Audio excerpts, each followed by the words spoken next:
Yun guys, nandito nga pala tayo sa Buso-Buso Highlands kung saan makikita natin ang pinakamalaking Statue of Liberty sa buong mundo.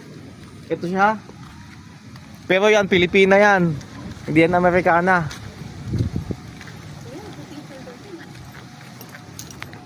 Ito, bigyan mo ako. So, itong Buso-Buso Highlands, nandito to sa Antipolo. Ang Antipolo ay nasa Rizal. Ang Rizal ay nasa Pilipinas.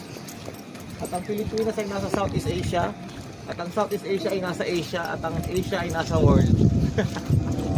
Napakatalino ko talaga pagdating sa mga trivia. Noon. Dwayne, how many continents do we have? Okay. Ano yung mga yun? Bumawi ka. Asia, O, Asia? Africa, Africa? North America, North South America? America, Antarctica, Europe, Australia.